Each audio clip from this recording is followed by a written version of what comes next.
하나님 말씀 보겠습니다. 하나님 말씀 누가복음 4장입니다.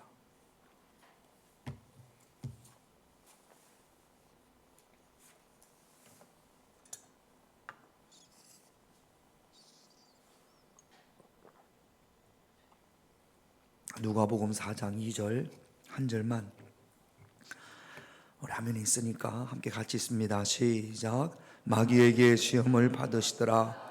이 모든 날에 아무것도 잡수시지 아니하시니 날수가 다함에 줄이신지라. 예수님께서 세례 요한에게 세례를 받으신 후에 성령에 이끌려 광야에서 40일 동안 밤낮으로 금식을 하십니다. 육신이 굶주림으로 인해서 많이 지쳐 있을 때 마귀가 예수님에게 와서 예수님을 시험, 테스트가 아니고 유혹합니다. 세 가지를 유혹하죠. 떡이 되게 하라. 또 높은 데서 뛰어보라. 절하면 이 만국의 이 권세를 다 주겠노라. 세 가지를 유혹합니다. 똑같은 이야기가 마태복음 4장에도 기록되어 있고, 마태복음 4장에는 요 세 가지가 두 번째와 세 번째가 순서가 바뀌어서 그렇게 기록되어져 있습니다.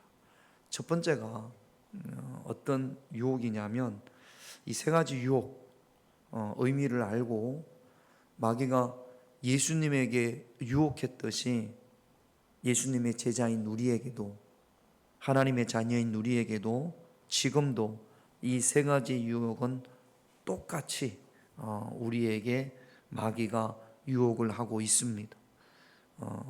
마귀가 유혹하는 그 의미가 무엇인지 알고 예수님께서 어떻게 그 유혹을 물리치셨는지를 깨닫고 저와 여러분들도 예수님처럼 충분히 그 유혹을 이겨낼 수 있는 그런 저와 여러분들이 되셔야 될 줄로 믿습니다. 첫 번째 유혹이 뭐냐 하면 3절을 같이 읽습니다. 마귀가 이르되 내가 만일 하나님의 아들이어던 이 돌들에게 명하여 떡이 되게 하라. 하나님의 아들이거든, 또는 내가 그리스도라면 이라고 마귀가 예수님에게 이야기합니다. 당신이 정말로 하나님의 아들이거든, 당신이 정말로 그리스도이거든 이라고 하면서 이 돌들을 떡덩이가 떡이 되게 하라, 그렇게 유혹합니다. 여러분, 이 유혹은 예수님이 굶주렸기 때문에, 물론 굶주립니다. 예수님이 하나님이신 그분이 육신의 몸을 입고 이 땅에 오셨기 때문에 우리와 똑같이 육신을 입고 있기 때문에 우리가 느끼는 모든 것들을 예수님도 느끼신 거죠. 그래서 40일 동안 금식을 하셨기 때문에 굶주릴 겁니다. 그 굶주림을 이용해서 예수님께서 이 땅에 오신 사명을 뒤흔드는 겁니다. 여러분, 예수님께서 왜 오셨죠? 하나님께서 왜 예수님을 이 땅에 보내주셨습니까? 아담으로 인해 죄에 묶인 인류를 구원하시기 위해서, 그래서 하나님께서 예수님을 이 땅에 보내셨습니다. 속죄물, 희생양이 되게 하셔서 우리를 구원하기 위해서 예수님을 희생하셨습니다. 우리를 구원하신 방법, 하나님의 방법이 뭐였습니까? 예수님이 십자가에서 피 흘리시는 겁니다.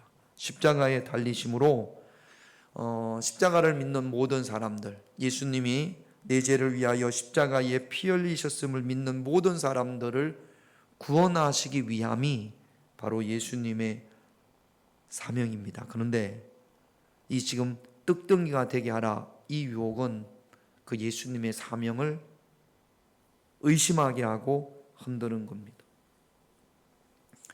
하나님의 아들이라며, 자, 하나님의 아들이라며, 잘 들으세요. 하나님의 아들이면, 저 보세요, 요 돌을 가지고 떡이 되게 할 수 있을까요, 없을까요? 하나님의 아들이니까, 하나님이니까 요 돌을 가지고 떡이 되게 할 수 있습니다.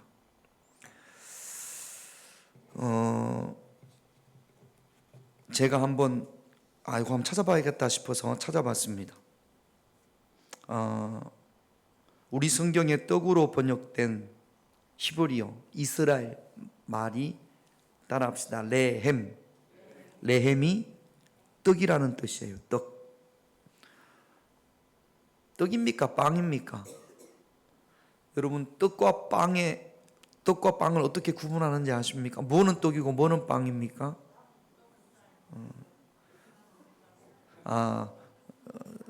쌀로 만들면 떡, 밀로 만들면 빵. 그러면 밀가루, 밀떡, 밀로 만든 떡볶이 그럼 빵입니까? 밀로 만들었으니까? 아니, 밀로 만들면 떡이라면서요. 밀로 만들면 빵이라면서요. 제가 찾아봤어요. 떡과 빵의 구분이 뭐냐? 상당히 복잡합니다. 이런 말씀하신 것처럼 쌀로 만들면 떡, 밀로 만들면 빵, 그런 다 그렇지는 않습니다. 쌀은 주로 찝니다. 떡은 주로 찝니다. 빵은 주로 굽습니다. 그러면 모든 빵은 다 굽냐? 호빵은요? 그래서 뭐 이스트, 발효가 있다 없다 그래서 제가 찾아보니까 간단할 줄 알았는데 무진장 깁니다. 이러해서 그것도 이제 누가 정확하게 그렇게 구분을 한 게 아니라 이러해서 이렇게 구분이 되는 것 같다. 뭐 이렇게 제가 이것 때문에 한번 찾아봤습니다.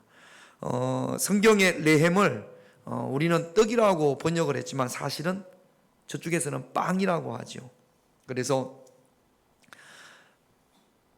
벳, 히브리어로 벳이 집입니다. 벳. 엘이 하나님이에요. 벳엘은 그러면 무슨 뜻이겠습니까? 하나님의 집. 어디 보니까 베델의 집 그랬더라고요. 하나님의 집의 집. 이게 좀 말이 안 되는 거죠.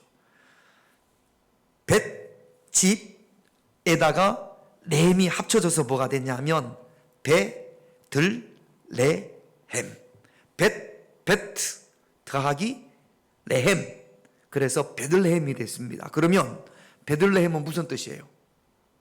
자, 다시 우리 그렇지. 우리 그래도 한경애 권사님이 머리가 제일 좋은가 봐. 레헴은 빵이라는 뜻이에요.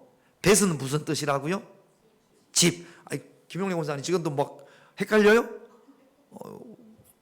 기억하는 거 보니까. 자, 그래서 집과 빵이 합쳐지면 뭐예요? 빵집. 베들레헴은 무슨 뜻이에요? 그러니까 빵집이에요. 빵집. 또 이렇게 성경에 보면 벳에다가 벳 더하기 벳은 무슨 뜻이라고요? 이 중요한 게 아닌데 알으시라고. 더하기 빠게가 뭐냐면 무화과 나무 첫 열매를 빠게라고 합니다. 그래서 벳 더하기 빠게가 돼서 뭐가 됐을까요? 벳빠게. 성경에 벳빠게 나와요, 안 나와요? 그런 게 나와요. 동네 이름이 벳빠게. 벳빠게는 뜻은 뭐예요? 그러면 무화과의 집, 무화과 동네, 무화과 꼴, 뭐 그렇게 번역이 될 겁니다. 벳 더하기 테헤나는 두 번째, 세 번째 열리는 무화과를 테헤나라고 그래요. 그래서 벳 더하기 테헤나, 그렇게 해서 베다니가 된 겁니다. 그러니까 베들레헴은 빵집이라는 뜻이죠. 그런데 이 레헴이라는 빵에서 어떤 어원이 나왔냐면 싸움을 하다라는 뜻이 단어가 라하마라는 뜻입니다. 싸움을 하다. 레헴과 싸우다라는 이 단어가 사실은 같은 어원에서 시작됐다라는 거예요. 쉽게 말하면 빵이라는 말과 싸우다라는 말이 같은 말이라는 거죠. 너하고 나하고 싸우면 싸움이지만 이 나라와 이 나라가 싸우는 건 뭐예요? 전쟁이죠. 그러니까 빵과 전쟁이 같은 말에서 시작이 됐다라는 거죠. 히브리어에서는. 고대 전쟁은 왜 전쟁을 하느냐? 더 많은 빵을 소유하려고, 더 많은 빵을 모으려고. 그래서 더 많은 빵을 공급받으려면 뭐가 필요해요? 힘도 있어야 되는데 그 힘을 가지고 좋은 기름진 땅에, 기름진 넓은 땅이 필요하겠죠. 그래야 거기다가 밀을 심어서 그 밀로 가지고 빵을 만들지 않겠습니까? 그래서 좋은 넓은 땅이 필요합니다. 좋은 넓은 땅이 그저 생기나요? 전쟁을 해서 좋은 넓은 땅을 차지하죠.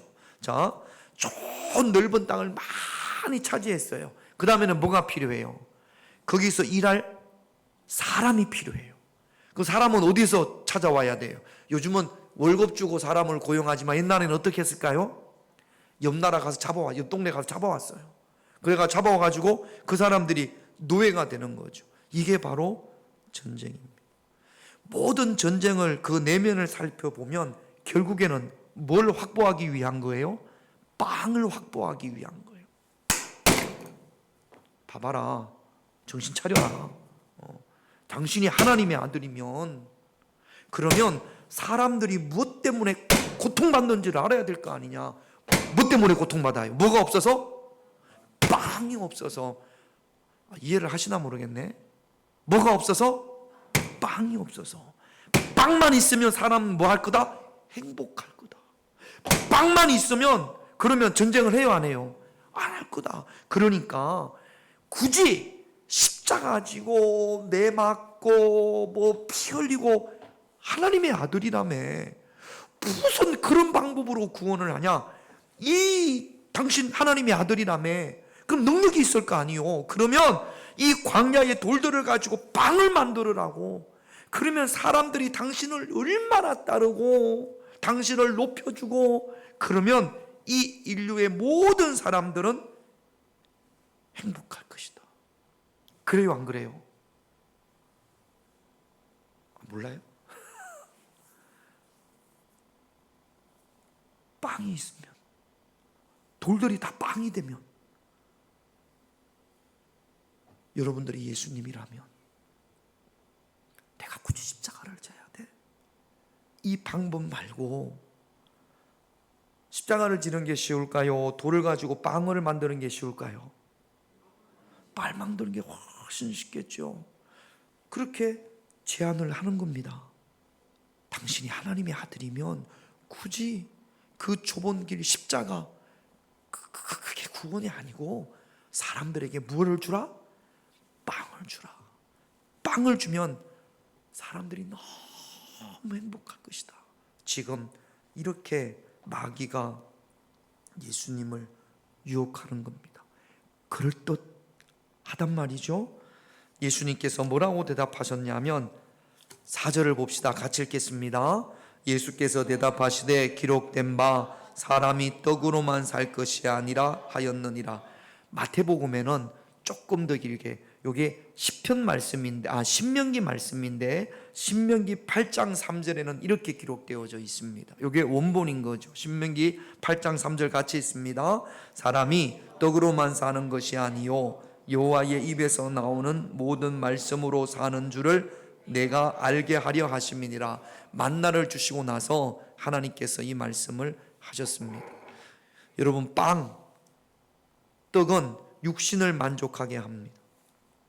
육신을 가지고 우리가 이 땅에 사는데, 육신을 가지고 사는 우리에게 떡이 필요합니까? 안 필요? 빵이 필요합니까? 안 필요합니까?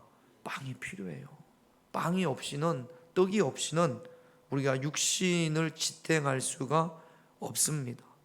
떡의 한계, 떡은 우리의 육신을 만족하게 하지만 우리의 영혼까지 만족해 할 수는 없습니다.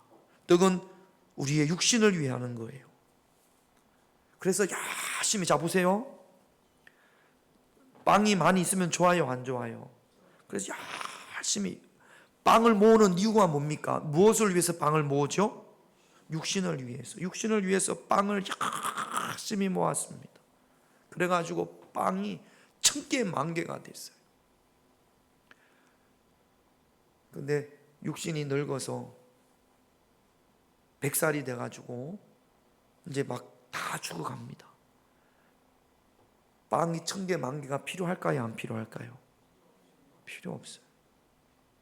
여러분, 빵은 육신을 위해서 필요합니다. 그런데 이 육신은 영원하지를 못해요.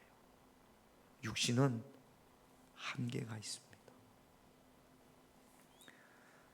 예수님이 이 땅에 오신 것은 우리의 육신을 배부르게 하시기 위해서 이 땅에 오신 게 아닙니다.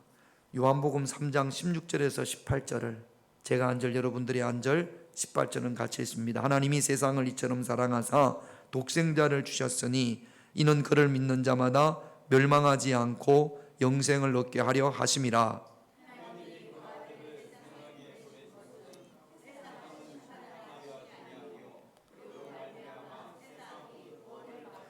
18절 같이 있습니다. 그를 믿는 자는 심판을 받지 아니하는 것이요 믿지 아니하는 자는 하나님의 독생자의 이름을 믿지 아니하므로 벌써 심판을 받은 것이니라. 예수님께서 이 땅에 오신 것은, 하나님이 예수님을 이 땅에 보내신 것은 영생을 얻게 하기 위해서, 구원을 얻게 하기 위해서, 우리로 하여금 심판받지 않게 하려고 하나님께서 예수님을 이 땅에 보내신 겁니다. 우리의 육신을 배부르게 하려고 예수님을 이 땅에 보내신 게 아니라는 거죠. 단지 하나님께서 우리의 육신을 배부르게 하기를 원하셨다면 굳이 예수님이 안 오셔도 돼요. 선지자들만 하더라도 충분히 배부르게 했을 겁니다. 그러나 선지자들이 결코 할 수 없는, 우리에게 영생을 주는 것, 우리에게 구원을 얻는 것은 오직 예수 그리스도인 줄로 믿습니다. 그 예수 그리스도가 우리에게 영생을 주기 위해서는 우리의 죄를 사하시기 위해서 고난의 십자가를 져야 되는 거예요. 그것이 말씀입니다. 십자가의 좁은 길을 가는 것, 이것이 하나님께서 말씀하신 거고, 예수님은 그 사명을 가지고 이 땅에 오신 겁니다. 그런데 마귀가 그 사명을 흔드는 거죠. 그 십자가의 길을 가지 말고 빵으로 합시다. 사람들이 빵을 원하니까. 여러분, 세상 사람들은 구원을 원할까요? 빵을 원할까요? 빵을 원합니다. 구원을 원하면 다 하나님께로 나왔겠죠. 육신을 가지고 있는 그들은 구원에는 관심이 없습니다. 영생에는 관심이 없습니다. 오직 그들의 관심은 빵입니다. 월요일날 저희 우리 아버님 형제가 셋인데 고모들 빼고 아버님 돌아가셨고, 그 밑에 저한테는 작은 아버님이죠. 이제 90이 되셨는데 월요일날 돌아가셨어요. 그래서 제가 부고장을 받고 가봐야겠다 그랬는데 바로 전화가 왔어요. 그 작은 아버지 바로 큰 아들이죠. 저한테는 사촌 형님인데, 김 목사가 발인할 때 예배를 좀 인도해 줄 수 있냐고. 그렇게 해야죠. 제가 가겠습니다. 그리고 봤더니 발인이 오늘 새벽 6시예요. 그러니까 새벽 5시 반에는 제가 거기에 도착을 해야 되는 거죠. 그러니까 2시 반에 오늘 여기서 출발을 했습니다. 신앙생활을 안 하셨거든, 우리 작은 아버님이. 제가 명절 때 예배 드릴 때마다 신앙생활 하셔야 됩니다, 예수 믿으셔야 됩니다 그러면 부정도 안 하고 긍정도 안 하고 그리고 교회를 안 다니셨어요. 청년 때는 제가 아마 태어나기 전일 겁니다. 청년 때는 교회에서 분금으로 반주도 하고 교회를 참 열심히 다니셨는데, 결혼을 하고 빵 모으는 재미에 평생 빵을 위해 살았습니다. 그래서 빵을 참 많이 모았어요. 그 빵을 자녀들에게 물려주기도 하고, 평생 빵으로 아마 행복하게 살 줄 알았겠죠. 빵 있으면 되니까. 그런데 육신이 연약해지고 이제 하나님 나라를 가야 되니까. 제가 가면서도 마음이 그렇게 썩 좋지를 않았습니다. 아니, 신앙생활도 안 했는데 무슨 발인 예배야.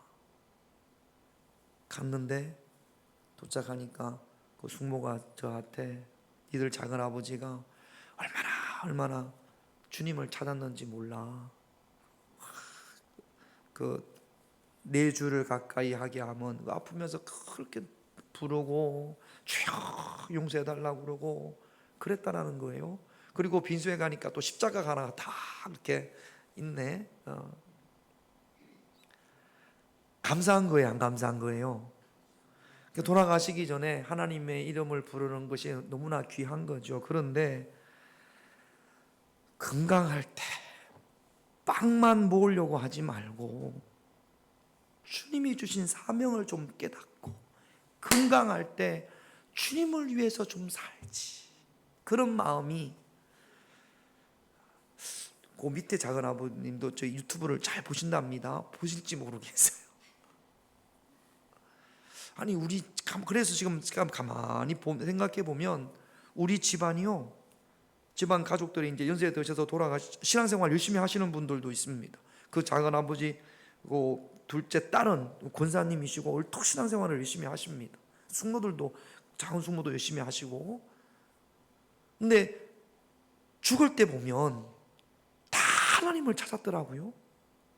그 누님 매형도 위암으로 돌아가셨는데 제가 한번 갔더니 새벽마다 교회 다니시고 기도하고 진작 좀 하지, 평생을 빵만 위해 살다가 그 빵으로 영원히 살 줄 알았던 모양이에요. 근데 마지막 더 이상 빵이 필요치 않을 때, 육신이 빵이 필요치 않을 때가 있거든요. 아무리 빵이 많아도 그 빵이 그 육신을 어떻게 할 수 없을 때가 있어요. 빵이 우리에게 영생을 주지는 못합니다. 빵이 우리에게 구원을 주지는 못하거든요. 아마 빵이 영생을 줄 줄로 착각할 수도 있고 빵이 구원을 줄 줄로 착각할 수도 있어요. 그러나 마지막에 가면 빵이 영생을 주는 게 아니구나, 빵이 구원을 주는 게 아니구나. 그리고 더 이상 빵을 찾을 수가 없습니다. 찾지도 않고 그때서야 누구를 찾아요? 하나님을 찾아요. 하나님이 세상을 이처럼 사랑하사 그를 믿는 자는 멸망치 않고 영생을 얻게 하십니다. 그로 말미암아 세상이 구원을 받게 하고 더 이상 내 몸이 빵을 필요치 않을 때, 그때 영생을 주시는, 구원을 주시는 주님을 찾는단 말이죠. 여러분, 우리는 다르잖아요. 우리가 신앙생활을 하면서도 자꾸만 사명을 잊어버린 채 빵만을 위해 산다면, 저와 여러분들은 우리가 그런 삶을 살아간다면 마귀의 유혹에 사로잡혀 있는 겁니다. 빵이 없을 수는 없어요. 떡으로만은 떡이 있어야 됩니다. 우리 육체는 빵이 있어야죠. 그러나 빵만이 아니라 빵도 있어야 됩니다. 그러나 우리 육신을 위해서, 빵을 위해서 빵만 쫓아가다가 사명을 잃어버리는 그런 인생이 아니라 사명을 회복할 수 있는, 예수님처럼 마귀의 유혹을 이겨낼 수 있는 그런 저와 여러분들이 되셔야 될 줄로 믿습니다. 빵 얼마나 모으셨어요? 육신이 약해지며 빵, 제가 오늘도 예배를 드리면서 또 말씀을 준비해서 보니까 빵이 영생을 주지는 못합니다. 빵이 구원을 주지는 못합니다. 영생은 누구만 주시는 거예요? 예수님만. 구원은 누구만 주시는 거예요? 예수님만 주시는 거예요. 혹시 여러분들 유혹에 싹 넘어갈까봐 빵만 위해 살지 않기를, 주의 사명을 회복하기를, 마귀의 유혹에 붙잡히지 않기를 주님의 이름으로 축원드립니다. 그래서 예수님께서 사람이 떡으로만 살 것이 아니요 하나님의 입으로 나오는 말씀, 그 말씀을 알면 사명을 감당하는 겁니다. 예수님께서 나는 십자가의 길을 가겠노라. 하나님께서 나를 이 땅에 보내신 그 사명, 그 사명이 아무리 좁고 험한 길이라도 그 사명의 길을 가겠노라 결단한 것이 하나님의 입으로 나오는 말씀으로 살 것이라, 그렇게 마귀를 물리친 겁니다. 할렐루야. 자, 두 번째는요, 5절에서 7절을 봅시다. 제가 한 절, 여러분들이 한 절, 7절은 같이 있습니다. 마귀가 또 예수를 이끌고 올라가서 순식간에 천하 만국을 보이며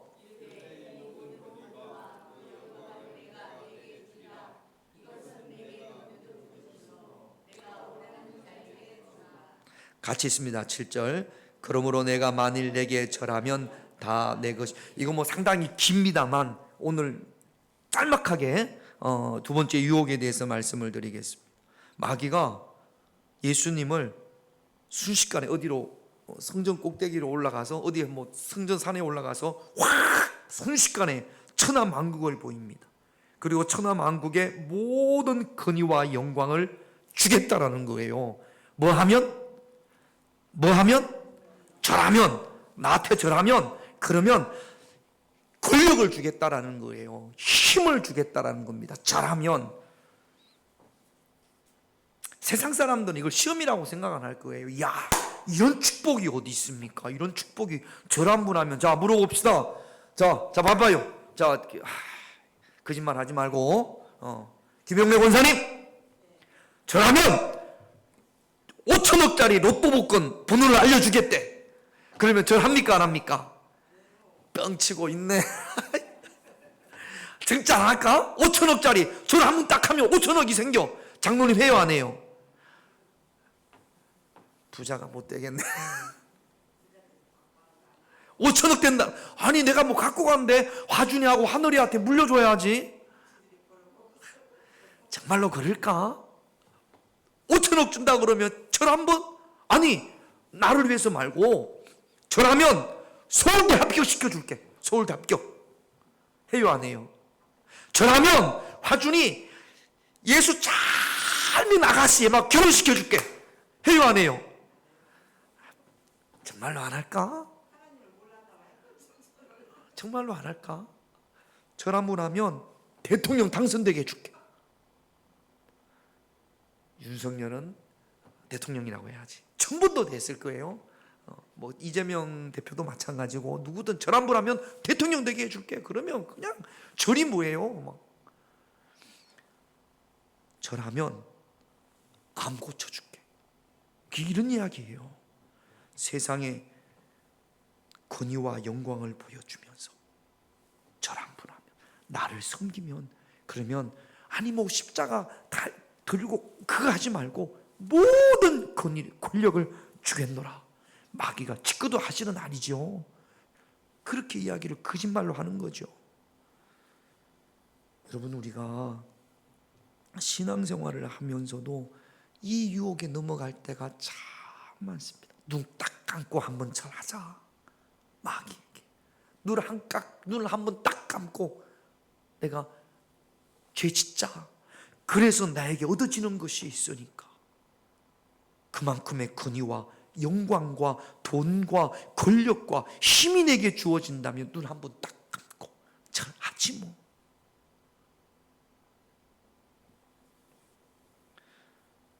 예수 믿는 장로님이 대통령이 되면 참 쉽지 않은 일입니다. 절에 가면 그러면 절에 다니는 사람들의 표가 필요할 거 아니에요. 대통령이 당선이 되려면 그 대선 때 보면 그러면 절에 가서 불상 앞에서 어떻게 해요?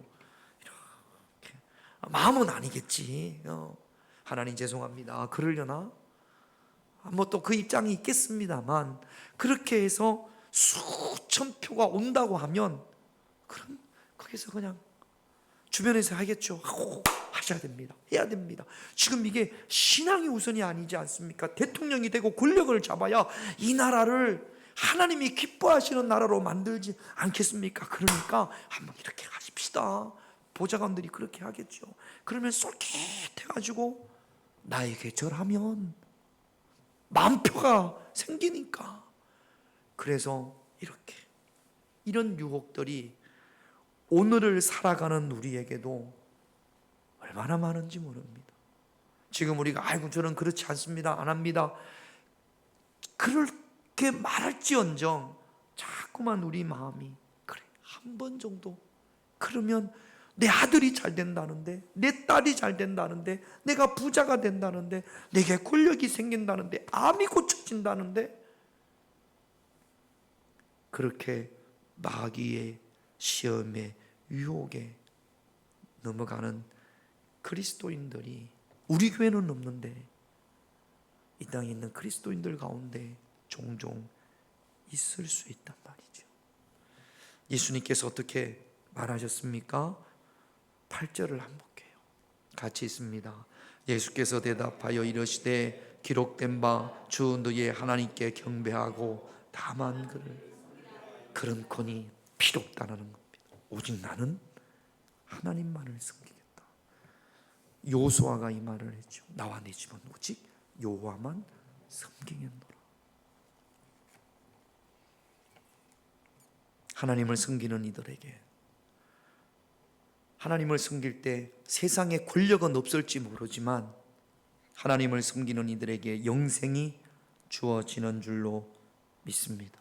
마귀가 주는 것은 결코 영원하지가 않습니다. 세상의 권력이 얼마나 오래 갑니까? 얼마 가지 못해요. 나르는 새도 떨어뜨린다는 대통령이 그 권력을 잃어보면 감옥에 간 대통령, 권력자들이 얼마나 많습니까? 세상의 돈으로 얼마만큼 행복할 수가 있겠어요?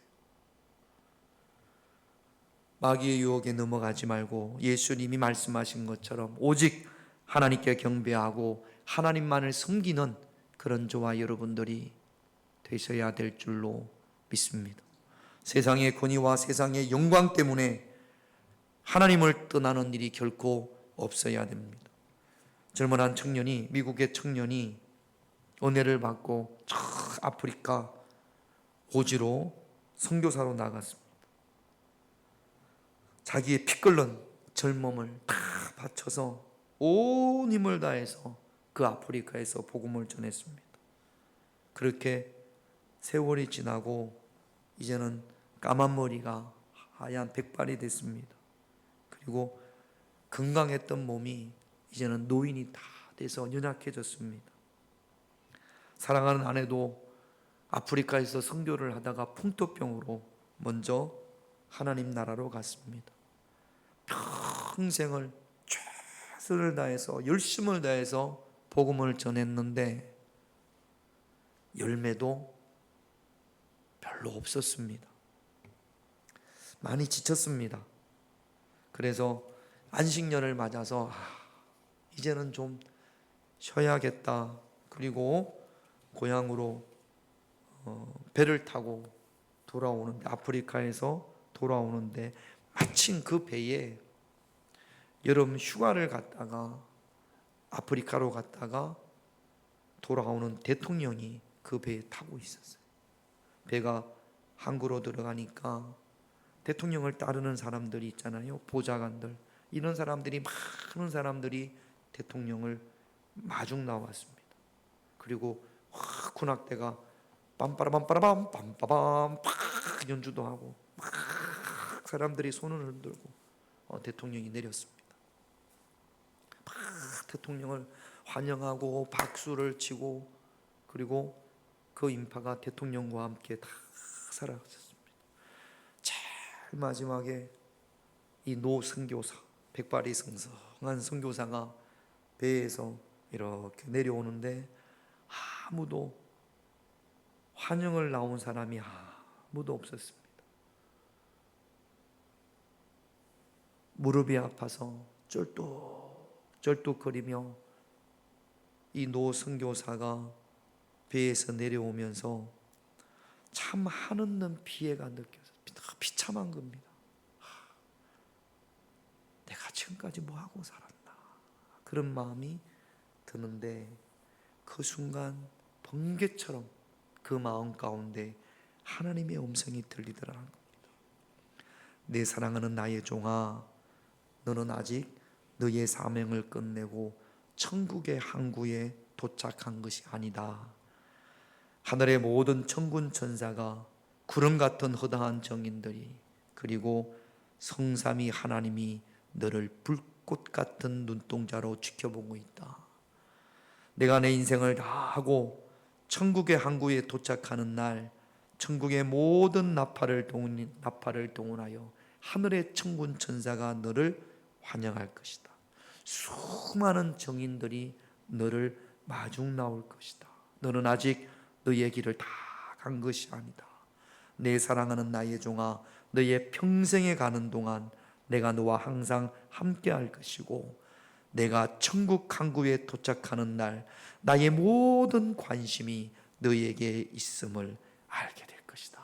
그런 마음이, 그런 음성이 하나님으로부터 들리더라는 겁니다. 선교사는, 이 노 선교사는 그 하나님의 음성을 듣고 다시 용기백배해서 아프리카로 돌아가서 하나님이 부르실 그날까지 최선을 다해서 주님께서 그에게 허락하신 사명을 감당했다라는 겁니다. 여러분, 우리가 이 땅의 권위와 영광을 위해서 살아가는 것이 아닙니다.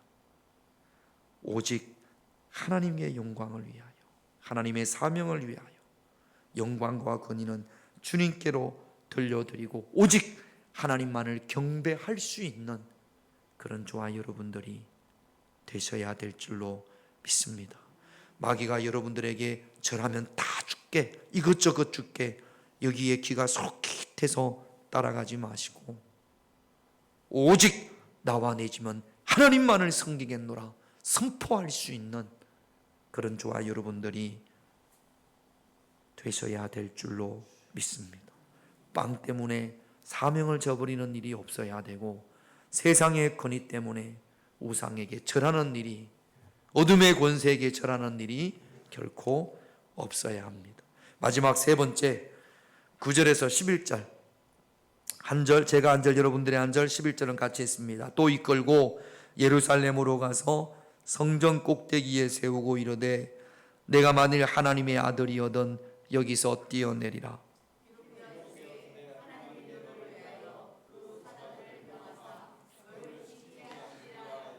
같이 있습니다. 또한 그들이 손으로 너를 받들어 내 발이 돌에 부딪히지 않게 하시리라 하였느니라.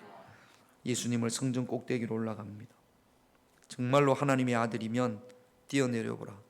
이게 시편 91편 11절 12절 말씀이거든요.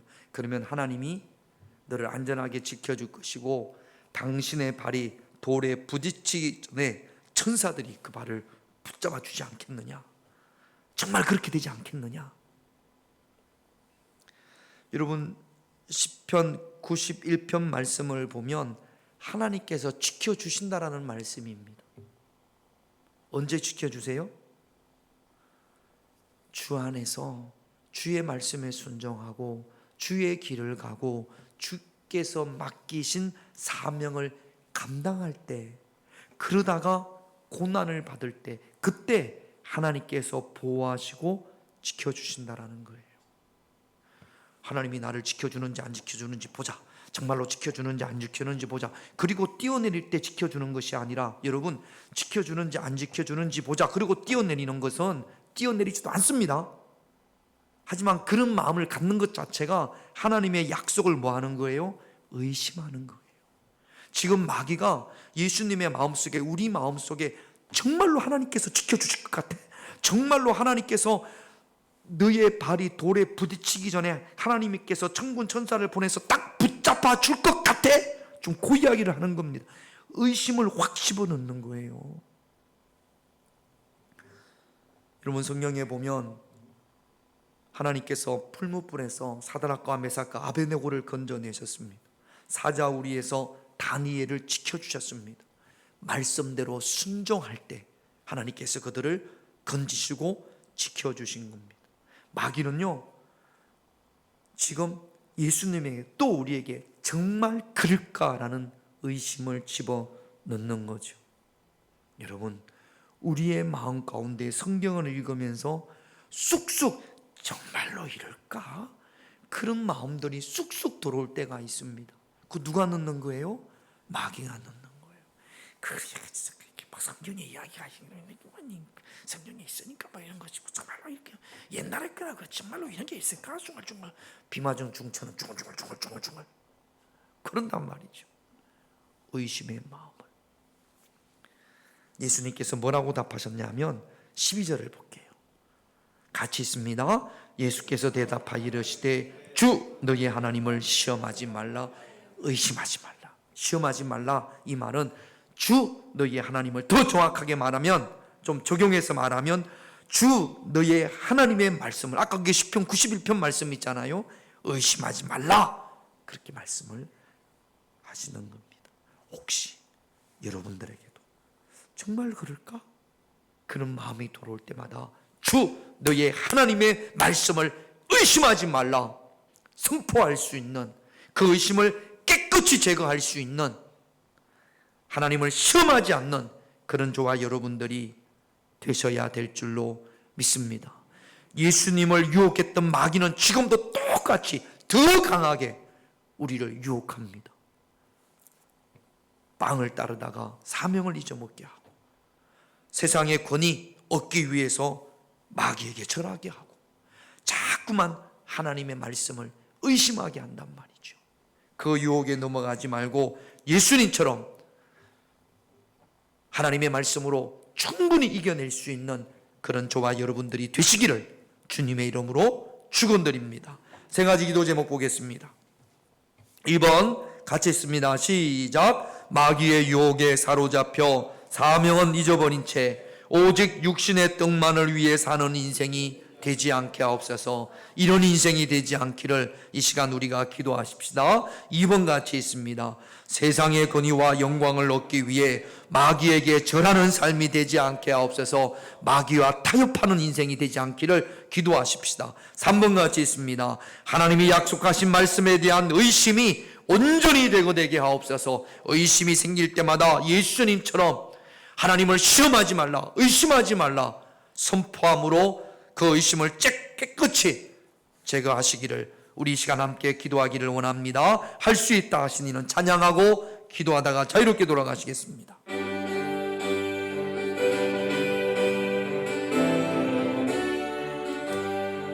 할 수 있다 하신 이는 능력 주 하나님, 의심 말라 하시고 물결이를 걸라 하시네. 아멘. 할 수 있다 하신 주, 할 수 있다 하신 주, 믿음만이 능력이라 하시네. 믿음만이 능력이라 할 수 있다 하시니는, 할 수 있다 하시니는 나의 능력 주 하나님, 의심 말라 하시고 물결이를 걸라. 할 수 있다 하신 주, 할 수 있다 하신 주, 믿음만이 능력이라 하시네. 믿음만이 능력이 우주에 한 번에 찍어 다같이 동성으로 기도하겠습니다.